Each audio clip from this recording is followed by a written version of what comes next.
Hello. Yeah, I think we're live. Hello, welcome to our session on Android development tools. I am Xavier Ducrohet. I'm the tech lead for the Android SDK and developer tools at Google. And I'm Norbye. I work on the Android development tools, and I work for Xavier. So before we start, I want to mention that this is live streamed, and so we'll take some questions from Google moderator at the end of the session, and also some live questions. So you have the link here to go onto moderator and post some interesting questions and vote down the bad ones, please. So today we're going to give you some demonstration of some of the latest features that we've worked on for the last 3 to 6 months. Unfortunately, we can't really show you everything because there's just too much. We'll show you how those features can help you with best practices when doing Android development. And we'll also show you some older features that we've noticed some developers don't really know about, but that are very useful. And we'll also show you some upcoming new features. So let's get started. So that's the agenda. Oh, there we go. So the first thing that I want to mention, as a quick introduction to the tools, first thing, they're completely developed in the open. We work directly in the Git repository, and we accept contribution if they're good. So if you're interested, feel free to talk to us. Now, when we work on the developer tools, we are pretty agnostic in terms of environment. We want to make sure that you guys can work whether you use Linux, Mac, or Windows. And in terms of IDE also, we are very flexible. So there's support for general Android support for Eclipse, NetBeans, and for IntelliJ. And of course, there's support for command line tool. We have an AND-based build system where you can just build your application from the command line. And it's very useful if you want to do automated build. And there's even support for instrumentation. So you can do automated testing from the command line or, of course, through a server. Now, I mentioned all those IDEs. And we started with Eclipse, really, because we can't really focus on all of them. But we're very happy that other people are actually doing support for other IDEs. Like IntelliJ has native support for Android. And when we work on the tools, we try to make sure that we don't just code directly for Eclipse and just embed everything there, and it's one big application. We actually do a lot of small libraries that are reusable so that third-party tool vendor can actually do that and reuse them and reuse our code. And it's under Apache, so it's very easy to reuse. And of course, some of those libraries are reused also in the standalone application so that if someone compiles with the end tool and they don't want to use any IDE, they can actually use some standalone application still to do debugging, profiling, and that kind of things. So on the Eclipse integration part, while we're trying to be as integrated as possible to be good citizen to the Eclipse ecosystem, so mostly if you know how to use Eclipse, you should know how to use the tools for Eclipse. We have basic project support, build, launch, debugging, all of that is directly integrated. You don't have to care about all the plumbing that goes inside for you. And we also have support for editors. As you may know, Android has a lot of different XML files, and we do provide some support for that, and we'll talk about that a little bit later. And finally, some of the standalone tools that I talked about, we try to merge them into Eclipse to make sure that they're integrated directly, and some of them, like the Draw9 patch, is actually not there yet. We're working on it at some point. All right, so I mentioned editors. It's something where we've gotten a lot of feedback that there's a lot of XML files, and they're very complicated to know. There's a lot of attributes, a lot of specific value that needs to go in those attributes. And so in the past few months, really, we've really focused on improving those editors. Now, there are several different types. Some of them, like the Android manifest, will show up as a form-based editor where you have mostly some forms to just fill some values, text fields and things like that. But we also try to make sure that there's always an XML version for that. And the original version of the XML was just a basic Eclipse XML editor, which is good but not really advanced. And so we've done a lot of progress recently on that regarding content assist, quick fix, quick assist, and all those features that you expect when you're an Eclipse user. The other part, the other type of editors really is WYSIWYG editor, and it's mostly the layout editor. And I know a lot of you want to have a full, high-quality UI builder. So let's talk about that a little bit. When you think about WYSIWYG editor, there's two different things. There's the interactivity part, which we did not really have until like 6 months ago. And so we've been focusing a lot on that, and Tor will show you some things. The other part is the rendering. So we see a lot of people who receive a new version of ADT, ADT 9, ADT 10, and they say, well, the rendering is still broken. And that's completely normal because the rendering code is not in ADT at all. So what we have is the SDK component, for example, the 1.5 SDK component, the 2.1 SDK component, the 3.0 SDK component, all of those come with their own rendering engine. And we do that for two reasons. The first one is, well, there's a lot of resource in Android. When you want to draw a button in Eclipse, you want it to be drawn the same way as it's drawn in the device in terms of using the 9 patch that actually match that device. In fact, in Gingerbread, we changed the look of the buttons, and they changed again in the holographic theme in Honeycomb. So you want to make sure that whether you're rendering with 1.5 or 2.0 or 3.0, you actually get the right button. So all the framework resources is packaged with each SDK component. And after, so that's the resource part, and there's the code part, where we actually run part of the Android View framework inside Eclipse. All, the View class, the widget class, the pane canvas, all of that, we run that inside of Eclipse. But below that, in Android, on the device, there's actually a lot of native code that we didn't want to bring into Eclipse, so we replaced that. And so it's been a very long process. Before 3.0, we had some version of replacing those code, and there's some issue when you have a class like Paint or Canvas is half native and half Java, so replacing it completely was kind of difficult. So we've done a lot of improvement in 3.0 to really try to be much better in terms of supporting a lot of different type of rendering, a lot of classes like the path class was not supported at all in previous version, and if you used it inside your custom view or inside some widget that uses it by default, it would just crash inside Eclipse. So we've done a lot of progress in 3.0, even more progress in 3.1 that we released yesterday. We are planning to keep improving that and then to go back and re-release new versions, new revisions, really, of earlier SDK to port back those improvements so that the rendering in Eclipse will look good in Eclipse no matter what version of the rendering library you select. And with that, we are going to give you a demo. All right, can we switch to the Mac? OK, so this is our new layout WYSIWYG editor. The way you operate with this editor is drag and drop. So you can go to the palette, you can drag something. And as you can see, as I'm dragging over the canvas, I'm getting sort of some feedback. And you can see over on the right, there's an outline telling me what the drop target is. Once I've dropped it, I can also obviously drag around to reconfigure this view. And I can even drag over to the outline if I'm trying to target a specific position or a small drop target or something. And obviously, we have unlimited undo, so let me clean that up again. On the left here, you see a palette, and this is giving you a preview of what these widgets look like for the current theme. So if I switch to some other layouts here that have a different theme, you can see the palette now gives you sort of a hollow theme. Here's another customized version of the theme. So the palette basically updates to show you what you're going to get. And the palette also has categories. So I can click on a category, such as the time and date here. You can sort of see the widgets in that category, or text fields, and so forth. One category I want to point out in particular is the text fields category. If you went to the pro tips section yesterday, you'll learn that it's very important to set the input type for your text fields. So what we've done here is we packaged a text field with a lot of different configurations for different input types. So if you're going to ask the user for a phone number, for example, don't just drop a plain text field there. Drop the phone number text field.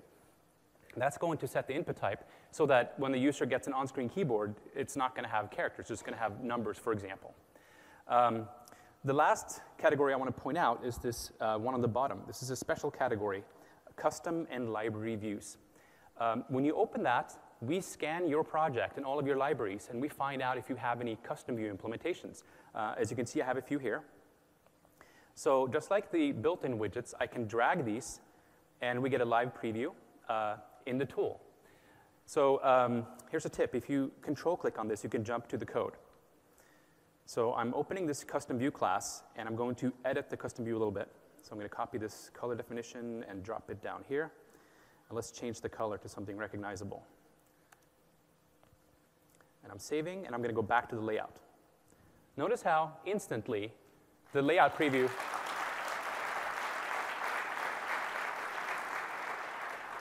So the preview updated. So if you think about it, that means we're actually running your custom views inside the IDE. And of course, we have to do that. How else could we preview it? And as Xavier said, we do the same thing with the built-in views. That's how we can ensure that if you have a relative layout in the tool, it's going to behave exactly the way it does at runtime. So if you have custom views, though, you might be a bit concerned at this point. What if your custom view is creating 50 threads or maybe connecting to a database or something? That's going to crash and burn, right? Yes, it probably would. So Android has already provided special API support for this. So in your custom view, you can call this method is in edit mode. Your custom view obviously extends Vue, and Vue has this method called is in edit mode. When you run on a phone or a tablet or an emulator, this method's going to return false. But in a tool, this is going to return true. So what we want to do here is, in the tool, maybe you want to do some sample data that you're showing in the tool, and then if it's false, you might do the real read from database or something like that.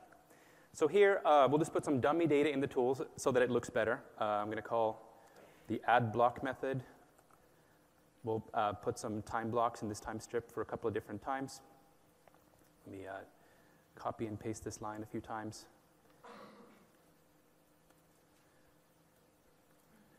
And so now when I save this and go back, you can see that in the tool, we're getting sort of a little preview. And this is now part of the class. I didn't actually add any time blocks in my layout here. So if I were to drag in another one of these, you can see we actually get this design time behavior in the tool. All right, so that's custom views. Thank you. The next thing I want to explain is our new layout actions bar. So I'm going to drag in a couple of controls here, or widgets. And if you see this area above the canvas, there's a toolbar there. This area contains a number of actions that depend on what you've selected and what the parent layout is. So right now, I'm in a linear layout. So I can, for example, toggle the orientation of this linear layout. Or I can change between match parent and wrap content for the width or height. Or I can play with the gravity of this button. So for example, I can right justify it. Or I can modify the weights. So I can make the middle button stretch and take all the available room, or I can distribute the weights evenly. So if I delete this widget, you can see the other widgets will take up the available extra room. And again, the layout actions bar depends on what you've selected. So if I open another layout, this is a widget within a table layout. You can see in the outline it says table layout. So now we have some other actions here. There's an action, for example, to add a table row or to delete it, or to delete the selection of rows. Now, above the layout actions bar is our configuration chooser. So let me open this is a layout that just has a bunch of different controls. And Xavier told you how we have one SDK. We actually do the rendering per SDK. So we have a render target toggle in the configuration chooser. And here I can say that I actually want to see this layout rendered with 1.6. And you can see, when I chose it, you can now see the old classic checkbox look, for example. However, when you're using this tool, strongly recommend that even if you're targeting an older version of Android, you want to use the latest version of the rendering target, just because, as you can see, for example, showing the system bar is only supported on the latest version. And a number of features I'm going to show you doesn't properly work with the old versions of the layout library until Xavier finishes backporting it. So one of the things that we added in starting with 3.0 is that the previous version of the rendering library was really just a render library, which is why we call it a render library. It returned the bitmap and some bounding box for all the objects in there. Starting with 3.0, we wanted to add a lot more interactivity. And so a lot of those, we've had to really extend the API between Eclipse and that rendering libraries. And so a lot of the things that you're going to see really requires that. So that's why we're going to go back and port that back to 2.1 and up probably, at least to start with. And so suddenly when you get that new version of the rendering library for 2.1, let's say, then some of those features will suddenly become available when you use 2.1. All right. Next to the rendering target, we have a locale chooser. So here's the layout where I have a bunch of different translations. So I can switch to another language. And this is project-wide. So once you've chosen the language you want to work with, I can go to other layouts, and it's going to show me that new language. And below the language chooser, we have a line with a number of different configurations that are per layout.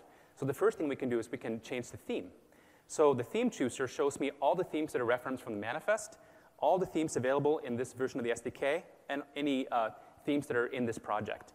So you can see that I can, for example, just switch to the welcome theme for this layout. Or if I switch to a default theme, you can recognize the progress bar in the center, right? So that's the theme chooser. And over on the left, we have a screen size selector. So obviously, this is a 10-inch tablet size. That's why you see the honeycomb buttons on the bottom here. If I switch to a phone layout, you can see this is a 3.2-inch size screen. Now, I can choose that I want to actually render this as a tablet size instead. And well, it automatically scales or zooms out, so I can see the whole layout. But if you look at the zoom controls here, I can actually go to 100%. You can see this is now rendering my layout the way it would look on a tablet. Next to the screen size, we have the orientation toggle. So I can, for example, test my layout in both orientations back and forth here. So let's say that I want to make the landscape version of my layout different. The way you do that is through the configuration chooser. There's a button up on the top right here, Create. So when I click that, I get this dialog, which asks me what qualifiers I want to create a special configuration for. So I'm going to choose landscape and add it to the list on the right. And you can see it tells me here that it's going to create a new file in the landscape folder. So when I press OK, it duplicates the default layout, and we're now in the landscape orientation. So if I open the Package Explorer, you can see that it's created a new file here. So we now have a landscape layout that we can edit. That's not going to affect, for example, the portrait mode. So let me go and drop in an image here. And when I drop that, I get this resource chooser. We use this resource chooser in a number of places in the tool when you need to input some resource. So here's a quick tip for you. This one accepts wildcards. So I'm looking for a logo. I can't remember what it's called, but I can put a star and then logo, and this is going to then find all the matching resources for me. So that's my logo. Let's use the layout actions bar to center it. And let's also add some padding, some margins. And here's another tip. You can drag to move things around, but if you hold the modifier key, you can actually duplicate. So if you want to, for example, quickly put out a bunch of buttons, you can do it with the modifier key. So I'm going to just drag this over on the left here so we get sort of a symmetric look. So now we have our landscape orientation layout. And if I switch back to portrait, you can see that indeed we have different layouts now for the two orientations. So that's all well and good. But if you look at the header in this layout, it contains a bunch of stuff, a bunch of buttons and everything. And this has now been duplicated between the two layouts. And that's probably not fun for maintenance, right? If you were asked to change the header, you have to go into each one of your layouts. You don't want to do that. And if you look in my outline, you can see there actually is a color strip above it. And that's just an include. So Android has a mechanism to avoid this kind of duplication. And that's the include mechanism. And we're already using it for this color strip. You can see it's a separate layout that's just included everywhere. So what I want to do is do the same thing to the header. I want to have a separate header layout that we include everywhere. And we have a new feature to help you with this if you've already gone ahead and done this duplication. And that is this visual refactoring called extract include. So I select the portion of the layout that I want to refactor out into its own layout. And in the context menu, there's this extract include menu item. So when I choose that, it brings up this refactoring wizard dialog. It's asking me for the name of the new layout. But notice it also has a checkbox, which asks me whether I want to not only extract the fragments from this layout, but also look in all the other layouts and find duplication elsewhere as well. So I'm going to press preview, and we get this dialog here. And you can see that it's ripping out a bunch of XML from the layout, and it's creating a new file here that's the same XML plus some namespace stuff. But look at this. It's also found the same header in a bunch of other files, and it's cleaning all that up for me and replacing it with an include. So when I press OK, it shows me my new header layout. You can see it's just a header, and I can go ahead and edit this if I want. And if I go back to the layout we were editing, and I select this header, you can see it's now just an include. Using this, thank you.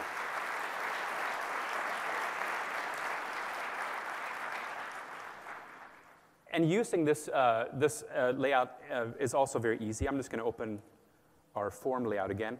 I go to the layout category. I can drag in an include tag, and I'm going to drop it right here.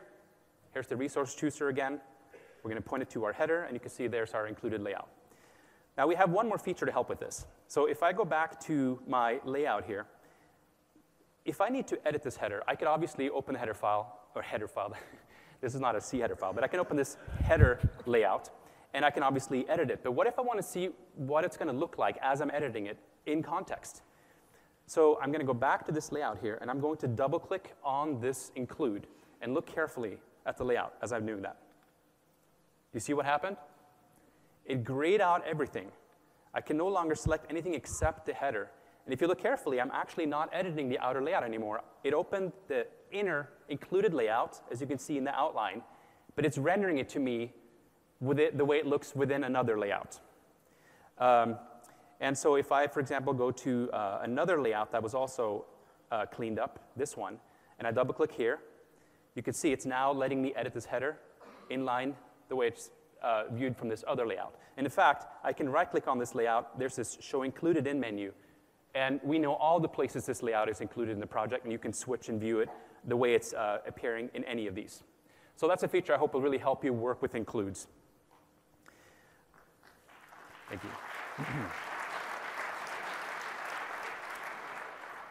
So that's a feature to help you avoid layout duplication. There's another kind of duplication that's really bad as well, and that is inlining styles.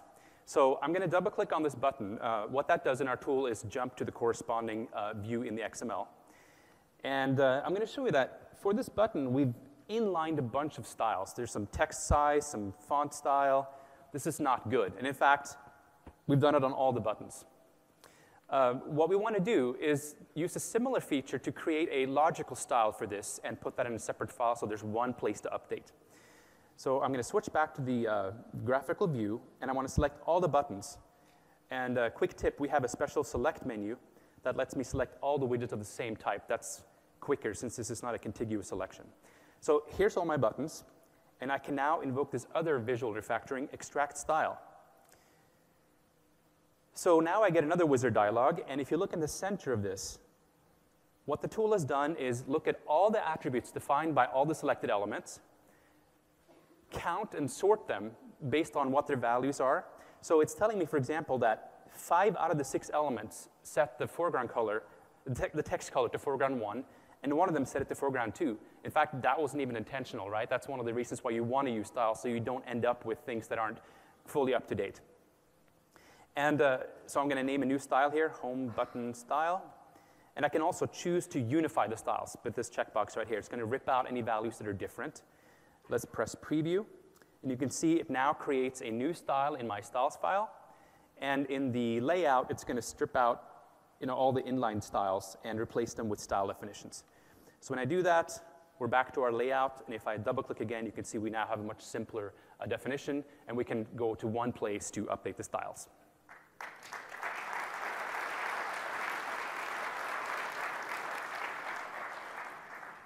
All right, another thing that we've improved a lot is support for list views. So list views have been very tricky for us in the tool. We used to render this, basically nothing. And the reason for that is that list views, their contents, and even the list view item layout is all configured from Java code and not a custom view from your activities and adapters. And we do run your custom views, but we do not run your activities. So that was tricky, but we have a solution now that works pretty well. And what we're doing is we're picking a default layout to show you. You can then go in and say, I actually want you to show me the list using one of these built-in layouts. Or more likely, you have a custom layout for your list view items that you want to see. And so you can invoke this choose layout here, which gives you the resource chooser again.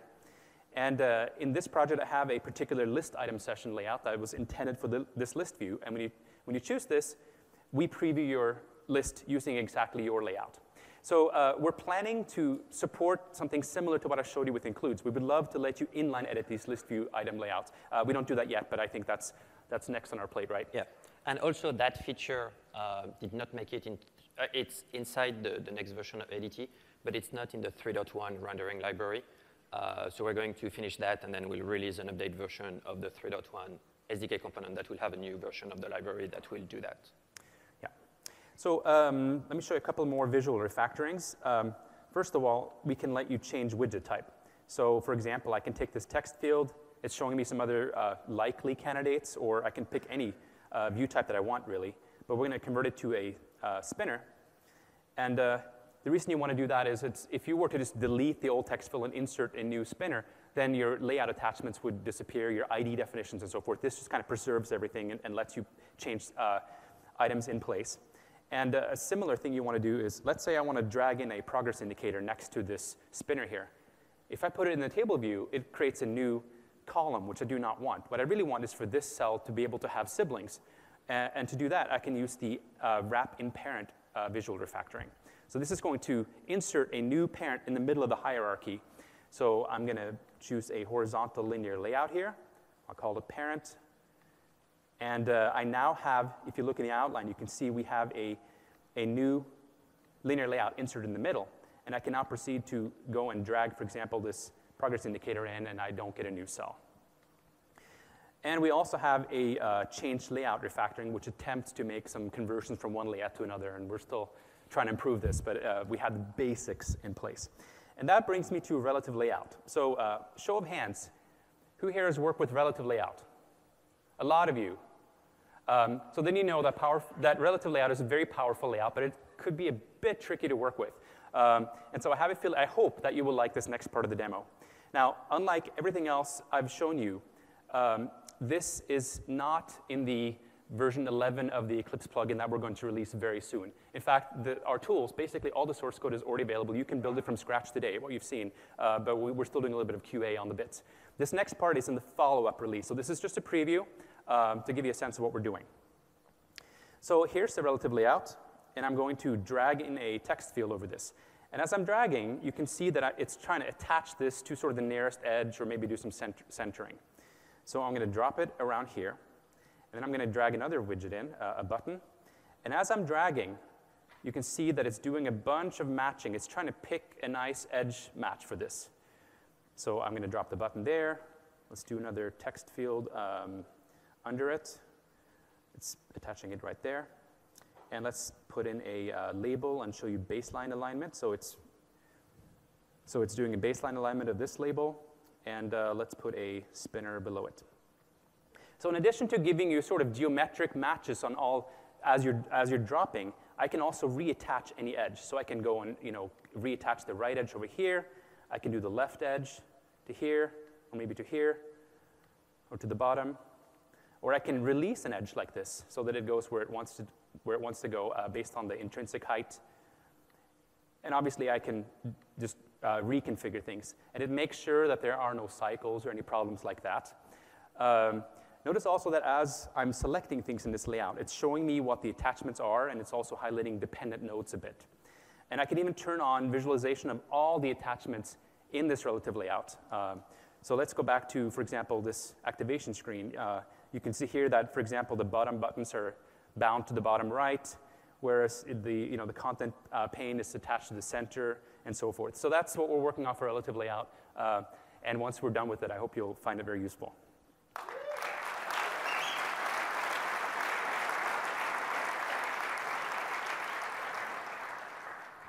So the last visual thing I want to show you is our support for animations. So in Honeycomb, there's a new animator API. So you have this new animator resource folder. And if you have animation resources in there, you can open any layout, and you can select the widget. And when you right-click on it, there's this Play Animation menu. And in here, we show you all the built-in animations, as well as the animator resources you've added to your project. So if I select this custom one animation, you can see that we preview the animation right in the tool. So you can make some tweaks. So if I open this animation file, and by the way, we now have code completion on this and documentation, so you can explore the API a bit.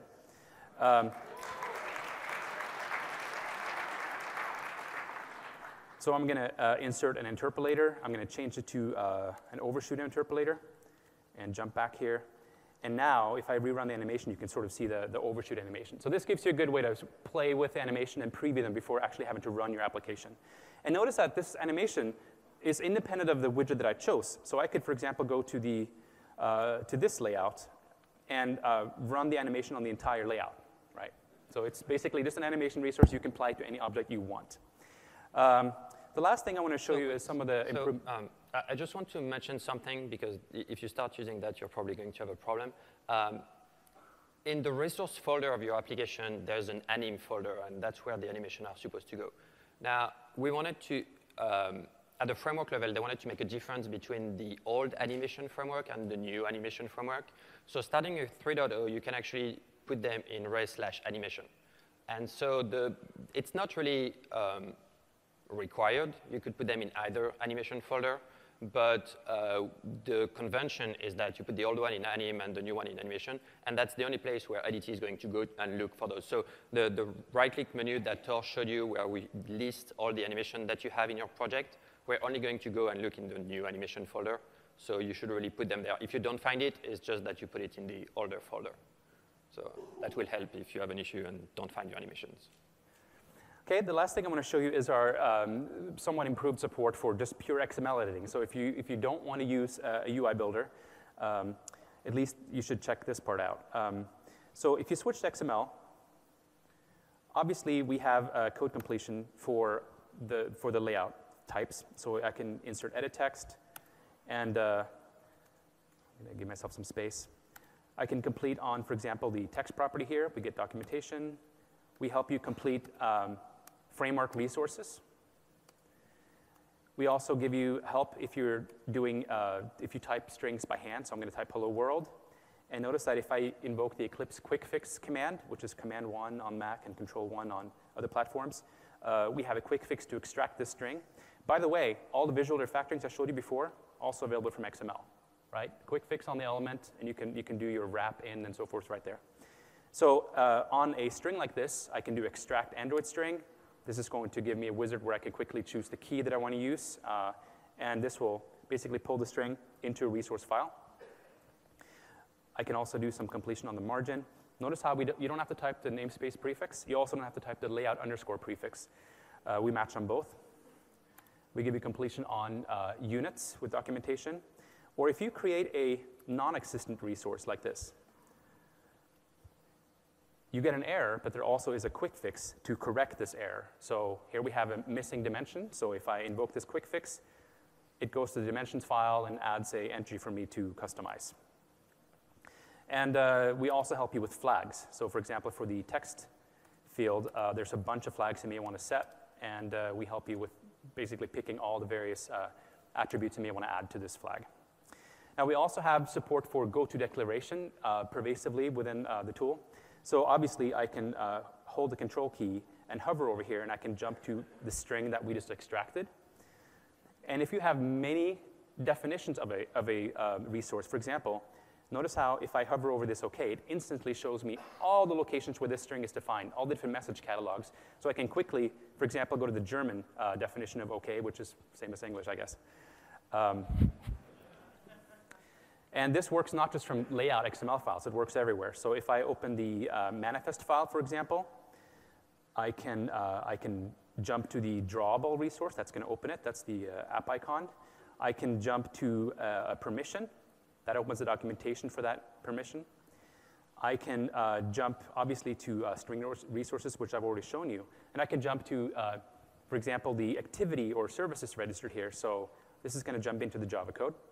And within the Java code as well, if I, for example, hover over this layout, you can see that it's telling me that this resource is defined in these multiple layouts here. And even for IDs defined in any inline, in any XML file, it'll locate it and go to it for you. So that's basically, I'm going to turn it back over to Xavier.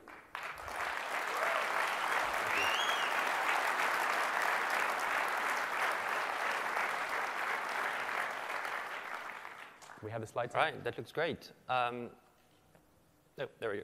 So that's what we've been working on the layout editor. Hopefully, obviously, it's something that we're going to keep working on, so we'll get even more improvement. So I wanted to do a quick talk about another tool that we have that's not technically packaged with the SDK. It's created by Roman Norik, who's a developer advocate at Android. And it's a web application. It's Android Asset Studio. And it's a web app that will allow you to create assets. Now, creating a layout is one thing, but actually, putting logos in that layout is another thing. And maybe some of you are working alone and you don't have a graphic artist to work with that. So that tool allows you to create icons for your launcher icons, but also the big 512 by 512 icon that you need to put on market. And then like notification icons, menu icons, and tab icons. And it's even going to create different styles based on which version of Android, since we changed like for the notification icon, and then you get a big zip file that contains all the icon in every density, in everything. So it's very easy to use. If you're looking to get some quick assets, that's a great way to create some assets and make sure that your application has some nice-looking icons. So now I'm going to give you a quick demonstration on some features that we have in the tools that you should be aware of, but maybe are not aware of. So I'm sure a lot of you have been doing for Android for quite a while now, but I still want to mention that. In DDMS, you have that logcat view. Use it. It's a great tool. If your application is crashing and you get a force close dialog and you're wondering what's going on, the whole exception has been dumped into logcat. Just go look for it. If you're wondering what's going on, if something's going wrong, first reflex should be go to logcat, and then if there's nothing obvious, then try to connect a debugger and see what's up. So I have, I should have, there we go. So I have a small application here that's, that's a Mandelbrot application that is, that should be showing around here. So the thing that I want to show you is, you probably know TraceView. TraceView is a profiling tool that we have. We've had it for a long time. We need to improve it, but it's there, and you should learn to use it. It's a standalone tool, but thanks to actually an external contribution, we have it integrated in Eclipse right now. So that's much better. And it's very easy to use. So what I'm going to do here is I'm going to click on that button, which is going to start profiling my application. Then I'm going to do something with my application, which takes a while. That's fractals. And I'm just going to click back here. And it's telling the VM to stop profiling, send me back the trace file, and so I can look at it. And then you get TraceView directly inside Eclipse. So if you don't know about TraceView, you can easily like zoom in, see here, and when you click here, the method that's braid, that apparently is taking a lot of time, is here. You can look at the blue one here. You can zoom in even more to see what's going on here with all those methods here. So you have a lot of things that happens here. And because it's integrated into Eclipse, you can easily click Command and click here and go. Or you should be able to. Hold on. Is it Command? Maybe not. Maybe not. OK, so normally, I think you have a custom build, though. Yeah. Maybe. OK, so normally you should be able to just click there and go directly to the source code. So TraceView is a great way to profile applications. You can easily either click on that button, so click on that button to start profiling, do something that takes a lot of time on your application, click back, and then you get all the threads and everything. And you can also, if you want to really profile something very specific, there's a class called debug, android.os.debug, that allows you to actually start it from your code so that you can do that manually. The last thing that I want to show you, which is a little bit similar that we've had for a while, is that button here, which is basically going to dump an hprof file. So hprof, it's a type of file that contains a profile of your hip. And so if you choose any application, I'll just use the same one, where it's going to instruct the VM to send back the hprof file, and it's going to open it. And yes, let's just do that. So what happens here is that we're getting the hprof file directly from the VM, and then, well, we have to open it somehow. And there's a great Eclipse tool called MAT, Memory Analyzer Tool, which if you install it, and it's free, you should just go on the eclipse.org website and download it and put it inside your Eclipse, then it will open it, and you will have it directly. So basically, it's opening your file, and then there's a lot of tool in there. And I'm not going into too much detail. There's another talk after that in this room, no, in the other room, room 9, at 4.15 that actually talks about memory management. And if we can go back to the, there we go. So memory management for Android app, room 9 at 4.15, and you learn all about using MAT and using and helping you, profile the memory of your application. So those two small features in DDMS that also exist in a standalone version, I've been here for a while, but a lot of developers don't know about it. Those two buttons are really helpful when you want to quickly dump either the profiling or the memory information. All right, so now we heard that some developers were having issues with that tool. And we are very aware of it, trust me. So yeah, the emulator running in Honeycomb is a big, big issue. So we're going to talk about that a little bit. The first thing that I want to explain is that the emulator is not just a small compatibility layer that exposes some API to an application to run directly on your host machine. It's actually emulating a full ARM-based device. It's actually emulating hardware. And it's running all of Android, all the way from the top where you have your application, the framework, the Dalvik VM, the kernel, and hardware driver. It's really like emulating a full hardware. So this is great for Android because, as you know, an Android application does not have just a main entry point, a main method that is being called.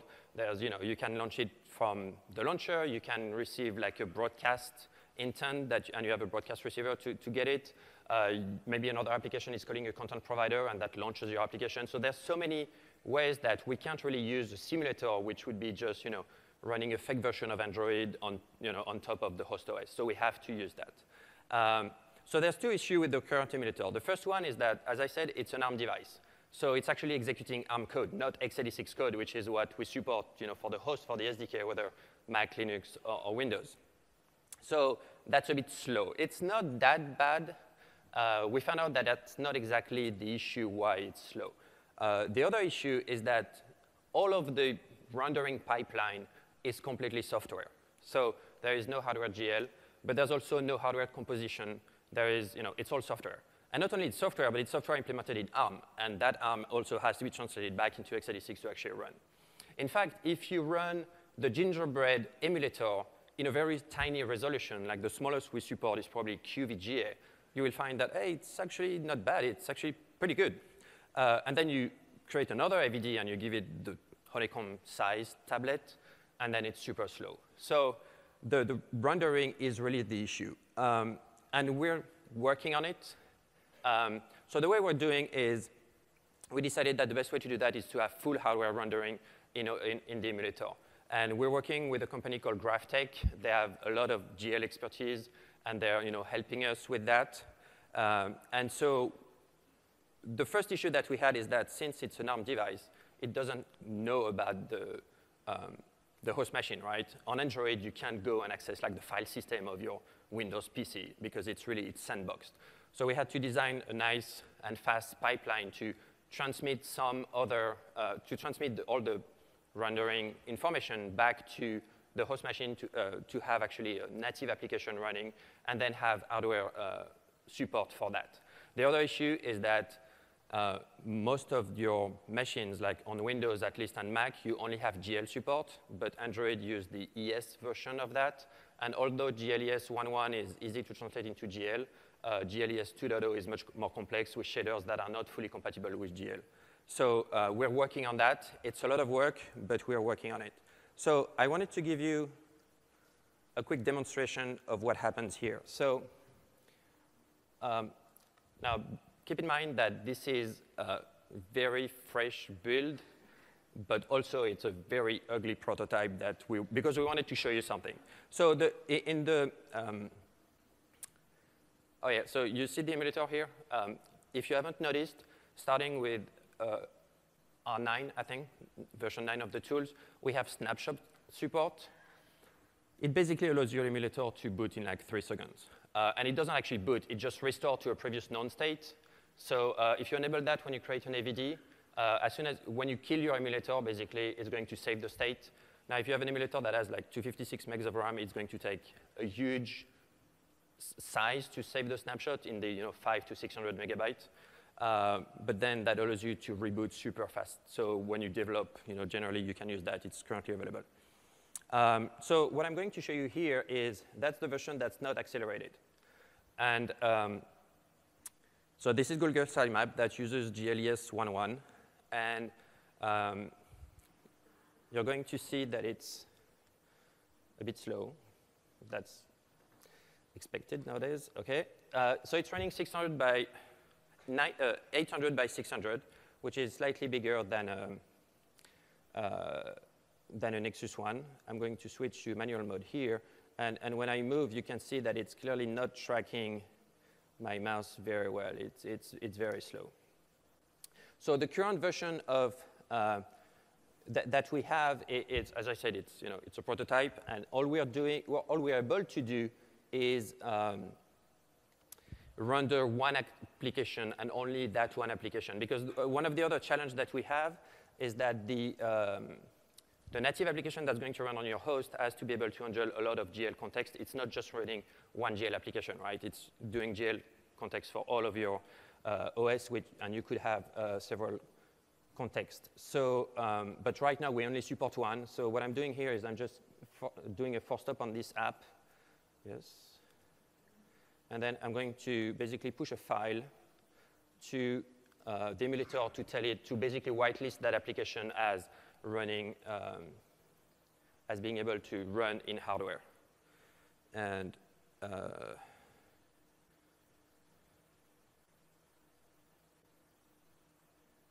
yes.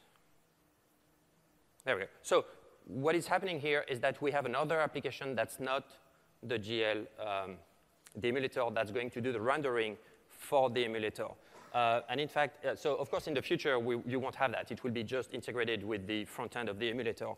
But right now we have that. And it's a little bit annoying because I actually have to do my presses here. And so you can see here that the GL part is there, but the non-GL part is still there. So it's really the one application. It's just that the GL part is being rendered in another application. So I'm going to do the same thing here and switch manual mode. And you can see here when I switch, so there's, it's much faster.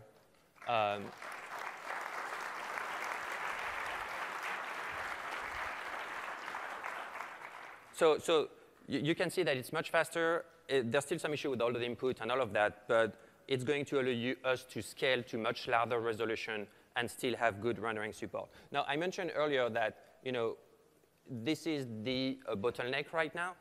And the other bottleneck is maybe the fact that it's running ARM code. So I actually have another demo here, which is going to run a smaller version. And I'm actually going to run a game that's available on market. So I'm going to have to aim properly when I actually select on it. Let's see. So that one is running in half VGA, which is the size of the G1. And yeah, I've become very good at clicking on those buttons randomly. It's a special on-screen keyboard. Yes. All right, so it's running in half VGA. The rendering is fully hardware OpenGLES 1.1. You can see in the top left that I'm running at 60 frames per second. I'm using the D-pad right now to play. It's actually me playing, and I'm not very good at it. And we're running between 50 and 70 frames per second. But here, we're actually running ARM code, right? We are not just running, so this is hardware accelerated, but we are still running and basically, dynamically converting the ARM code into x86 code. So basically, we find out that if the rendering is fast enough, the fact that we are not running x86 code is not really, a problem. We are still investigating that to see what we can do. And in fact, in the previous session, the Google TV folks mentioned like an SDK emulator, an SDK add-on, and that one will be running x86. So we're actually looking to be able to run x86 images on the emulator, which if you have Linux, then you can run into virtualization mode using the KVM model, which makes it actually run, because if you don't have the KVM module, then you're going to have x86 inside your emulator, and it's going to convert it into x86 to run natively. So that's not very good. So if you have that KVM model, it just runs it directly. The problem is that for QEMU, it's not available for Mac and Windows, so that's a problem. So we're investigating what we can do to solve that. So we're working on it. We're like heavily working on it. There's a lot of work still to be done. It's coming. I know there's going to be a question, so I'm going to answer right now. At least a couple more months. But we know that it's very painful. Hopefully some of you, I heard, got some new tablets, so at least you can use that while you wait. For those on live stream, well, you need to get a ticket next year. And we're working on it. We really know that it's an issue. And as I said, we're really, we have an external company helping us. It's, we're doing what we can.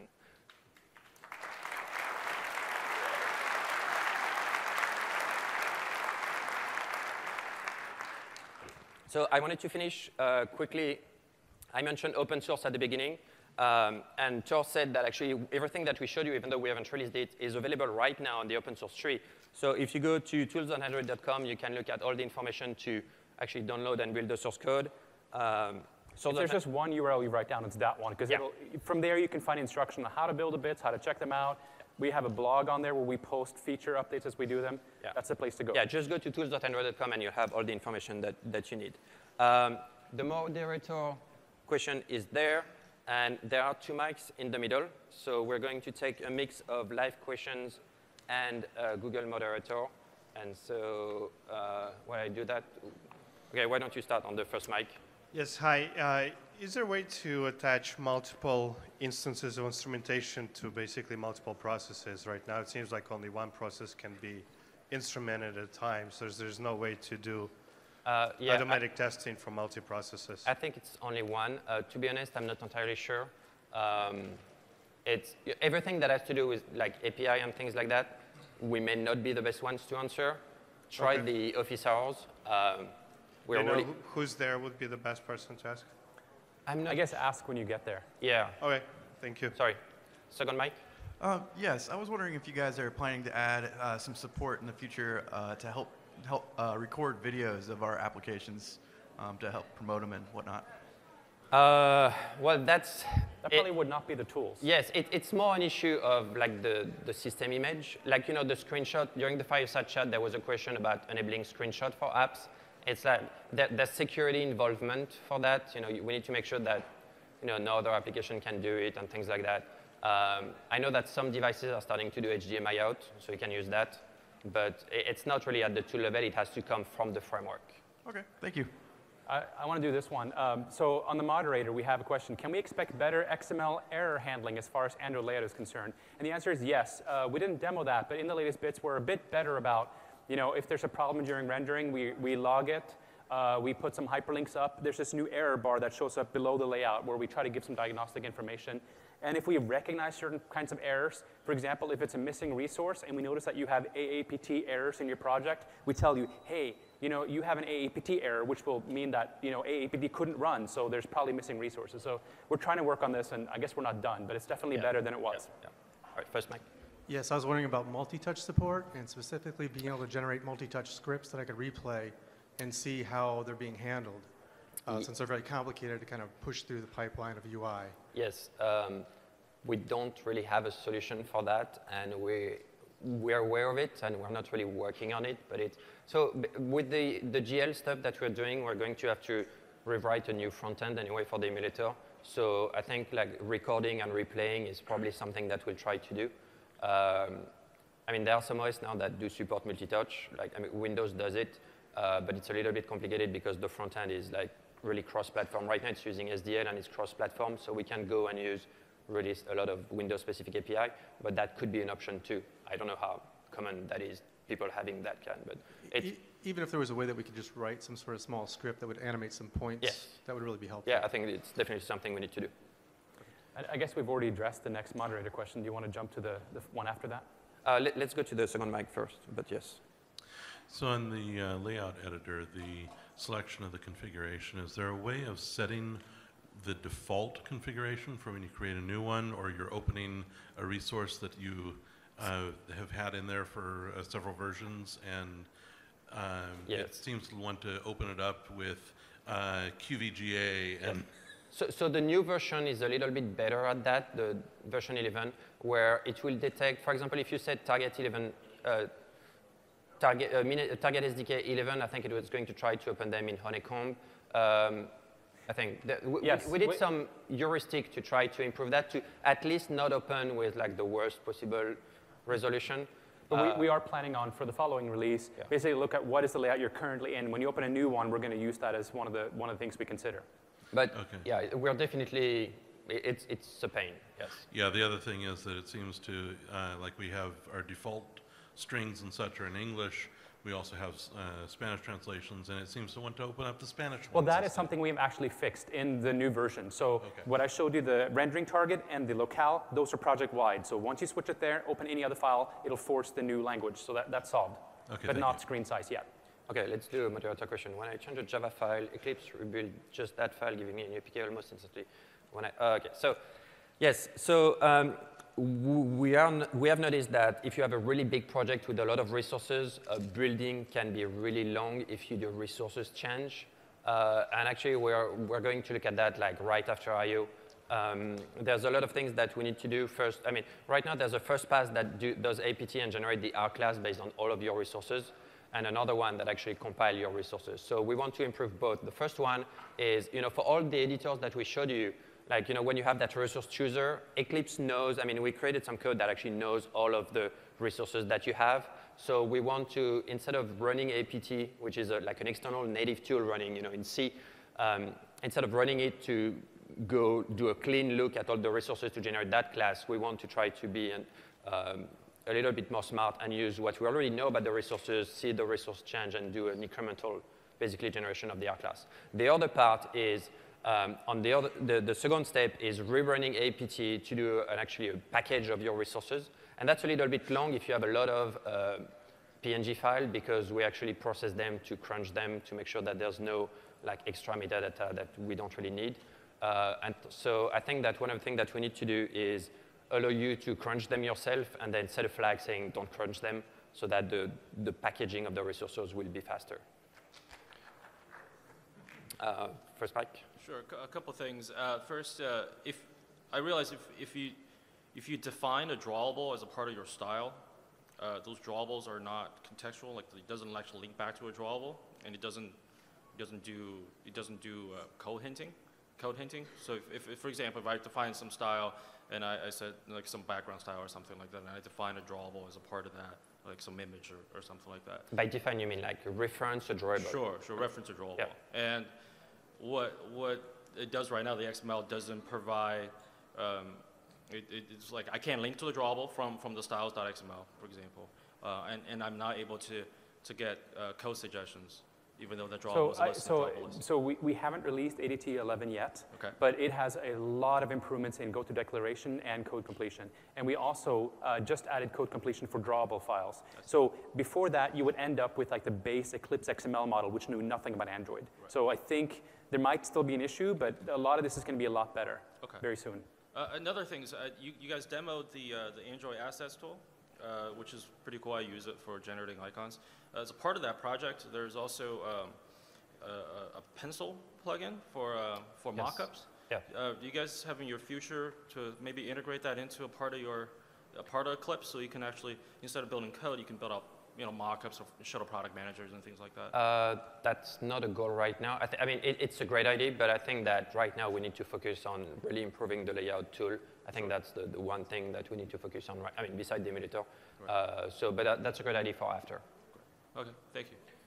Okay, we'll take, so I just did that one. Well, if it's just, so do you have any advice for getting the Honeycomb Emulator to load faster? I mentioned the snapshots. Use them. I know that right now when you close the emulator, it takes a little bit of time because it saved the snapshot. That's actually a bug. We fixed it. It will be in the next version, and it will quit instantly. The other thing to add there is that some people actually quit, they run their app and they quit the emulator. Leave it running. When you run a second time from Eclipse, it'll redeploy it very quickly. So that's very important to be aware of. You should just launch the emulator once, at the beginning of the day, basically, and just redeploy to the same one all the time. You don't have to quit it all the time. I have an app that has a lot of hand-edited XML, and so it's neatly formatted, but when I use the visual tools, everything just goes on one line. It looks terrible. I end up having to re-edit if I want to be able to look at it. This is a high priority for us. I mean, I personally want to work on the XML formatting a bit. There is a couple things you can do. First of all, Eclipse has some formatting options where you can tell it that you want attributes on separate lines. However, we don't automatically apply that formatting, but there is a special option in the Android settings where you can say format, automatically format or something like that. It's not ideal, and we're going to try to make this a lot better, but you can do that, and it should run the formatter after every edit. I think we're actually pretty much out of time. Yeah, out of time. I saw a bunch of good questions in the moderator, so I think if you visit tools.android.com, we might answer at least the ones that are easy for us to answer on there. Yeah, we can do that. Yeah, definitely. All right, thank you for coming. Thank you.